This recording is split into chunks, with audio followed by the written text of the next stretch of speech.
Hello guys, on Bandra Bucket today I am at the second Mughal emperor's tomb, Humayun's tomb. His name was Nasiruddin Muhammad, and this is near Nizamuddin in Delhi, and I'm entering this place. Humayun was the second Mughal emperor, and he ruled India in the 16th century. And he had to go in exile after a few years of his rule, and he was in exile for 15 years. And Sher Shah Suri had taken over the control of India and his territories. So Humayun was held by the Shah of Iran. His name was Shah Tamasp. Shah Tamasp of Iran helped Humayun to gain back India, and Humayun stayed with had a really tough time in these 15 years. His wife Hamida Begum, who was the son of Emperor Akbar, was with Humayun all this while. And when Humayun was leaving India, when he was traveling leaving India, Hamida Begum was conceiving. She was pregnant, and it was a really tough time for Humayun. There was a situation wherein they had to eat the flesh of horse in order to survive. But Humayun bounced back, and in the year 1555, he got control of India once again. But he didn't live much after that, and on one unfortunate Maghrib, he went to pray, and he slipped from the stairs and had a fall, and which led to his death. He had severe head injuries, and after some days he died. And for many days it wasn't his death was not announced because there is a fear that his throne will be usurped by his brothers. So Humayun was was a Mughal emperor who, like his father, had to struggle a lot in order to establish his empire. And later on, his son Jalaluddin Muhammad Akbar, he went on to become India's one of the most important and strongest emperors. And this is the tomb of Humayun. It was at that point in time entire Asia's biggest maqbara, and it was one of its kind building at that point in time. And Humayun's tomb was also an inspiration for Shah Jahan to build Taj Mahal. It was this tomb which was an inspiration for Shah Jahan. And when you'll come over here, it's a huge platform, and it's the height of this entire structure is almost like a 7-story building. You can't make out in the video, but it's huge, and it's made up of red sandstone and white marble. And this place has been restored by Aga Khan Trust in 2007. Earlier this place was not at all maintained, but in 2007 the restoration work started, and now they have done a very good job over here. They have restored the gardens, the building, and everything over here. And there were craftsmen who were called from Uzbekistan to make the tiles, and other local craftsmen helped in the restoration work. This place is huge. The gardens are spread in an area of 26 acres, and it's a typical char bagh pattern of the garden, which usually the Mughals adopted. And the Mughals always tried to make gardens described in the Quran, like how the gardens of paradise are described in the Quran. Based on that description, the Mughals always designed their gardens. And this tomb, it's huge. This is the central chamber of the tomb, and the dome, it's a huge dome. And it's a very unique it was a very unique construction and architecture. It was made by the architectures were father son duo. His name was Mirza Ghias, and son's name was Muhammad Sayyid. So these two people from Iran, they were the architecture, and this is the main cenotaph. This is not the real grave. It's just a cenotaph. The real grave is in the basement. And earlier on this dome inside, it was all gold over there, but now uh, it has all been removed.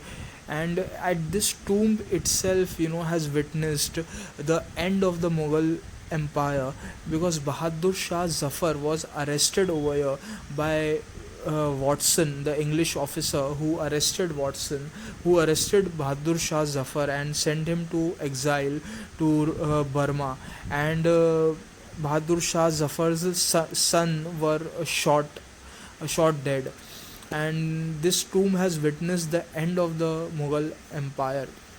This is the main cenotaph, and over here there is also the grave of Hamida Begum, the wife of Humayun, and there are many more Mughal graves over here.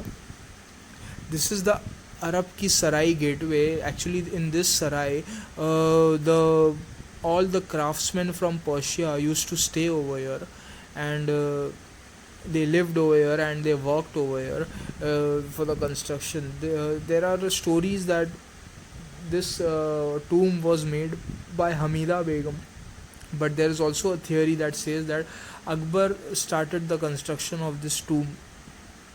And as you can see, that this is a very huge place. It needs an entire day to cover the entire place. And there are also tombs of other kings and other nobles from the Suri dynasty. These are all there are other tombs which belong to the Suri dynasty.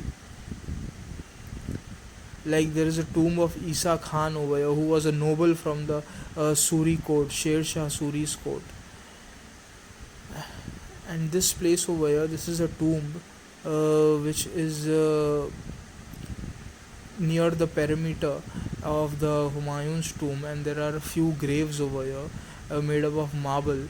And as you can see, people are sleeping over here and taking rest. And all Arabic calligraphy on the tomb, which is very rare. You won't find such kind of calligraphy nowadays. Humayun's story, what the amazing part is his return from Iran.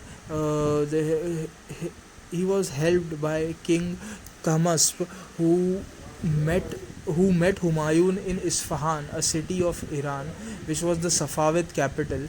And the Shah of Iran promised to help Humayun uh, on a promise that he would accept the Shia faith. But later on, there are no records of what happened between them. But some say that Humayun offered Shah Tahmasp Kandahar and Kabul, and there are some theories which say that Humayun in return gave Shah Tahmasp the diamond of Kohinoor, for which he got help from the. This is the Isa Khan's tomb, and this is also a very beautiful tomb over here. In the midst of a nice garden. And this place is very good for photography. You'll find many youngsters over here clicking their profiles and having a nice time over here, having taking afternoon walks on the periphery wall is also very therapeutic, a very peaceful place. And it's very beautiful. The gardens and everything is very organized over here. It's very clean also. It's a huge place. It's a difficult task to maintain such a huge place. This is the Isa Khan's tomb. And there are also other tombs over here. Isa Khan was a minister in the court of Sher Shah Suri. As you can see that there's a mix of Uzbeki architecture over here, especially the blue tiles at the dome. This is a signature of Uzbekistan.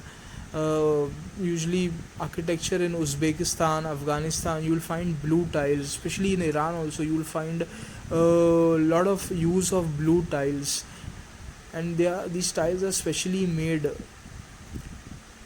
And when the restoration was done, there were craftsmen who are called from Uzbekistan to make such tiles. And this is the wall. Usually people take walks on this wall, and this is the main tomb. It has a slight sloping wall, which is a rare feature, and it's a feature of Tughlaqi architecture. The walls are a little sloped, and there are many tombs over here. You can see these are all unknown. There is no name on them. You cannot know whose tomb it is, and these are very old, almost 600, 500-year old tombs.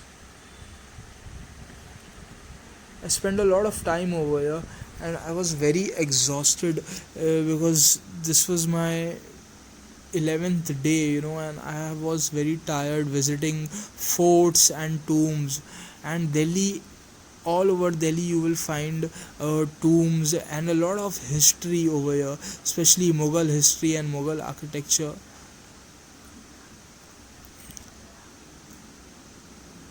This is the main mihrab of the tomb, and as you can see, the graving, the design, the craftsmanship is really very elegant. I mean, it's very expensive if you do these things nowadays.